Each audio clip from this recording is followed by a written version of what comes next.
জি, আপনারা মূলত আজকের অনুভূতিটা কি রকম? আজকের অনুভূতিটা আমাদের আজকের স্বাধীনতা দিবসের অনুভূতি একদম খুবই ভালো অনুভূতি। জি ম্যাম, কোথা থেকে এসেছেন? আমরা লালমাটিয়া সরকারি গভর্নমেন্ট কলেজ থেকে এসেছি। জুলাইয়ে আপনাদের যে অবদান সেখান থেকে একটু দৃশ্য শেয়ার করবেন।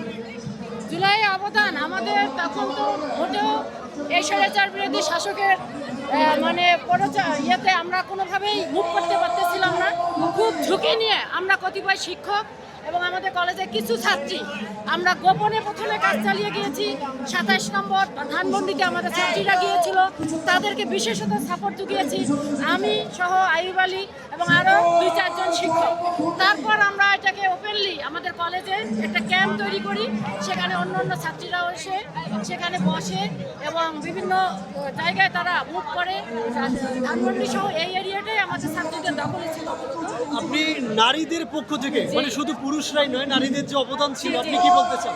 অবশ্যই এখানে নারীদের অবদান ছিল এবং নারীরা সক্রিয়ভাবে সেখানে এই খুনি সরকারের পতন এবং নিজেদের যে অধিকার ছিল সেটা আদায়ের জন্য সোচ্চার ভূমিকা পালন করেছে।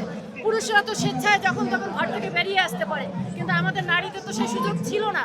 তথাপিও আমাদের ছাত্রীরা এবং আমাদের মতো কতিপয় নারী যে আমরা সংসার করি তারা সামলিয়ে তারপরও যতটুকু আমরা পেরেছি আমাদের ছাত্রী সহ আমরা আমাদের এই অধিকার আদায়ের ক্ষেত্রে সোচ্চার ভূমিকা পালন করতে সক্ষম হয়েছি এবং আমরা সফলও হয়েছি।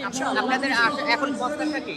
জি, আমাদের প্রত্যাশা অবশ্যই একটি নির্বাচিত গণতান্ত্রিক সরকার আসবে যেখানে সকলের অধিকার সমুন্নত থাকবে।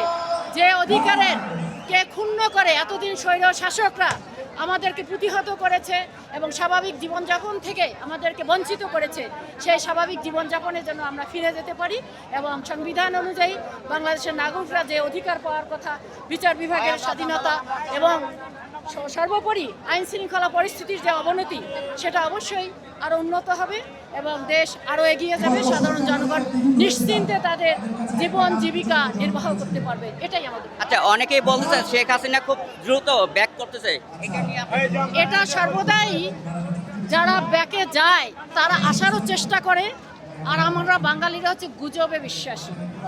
এরকম গুজব ছড়িয়ে আমাদের সাধারণ জনগণকে বিভ্রান্ত করার চেষ্টা করা হচ্ছে। এরকম একটি বিশ্বব্যাপী প্রতারক হিসাবে স্বীকৃত সরকার পুনরায় দেশে ফিরে আসবে এটা আমরা প্রত্যাশা করি না কখনো, এবং সেই সুযোগও আমরা দেব না ইনশাআল্লাহ। সময় দেওয়ার জন্য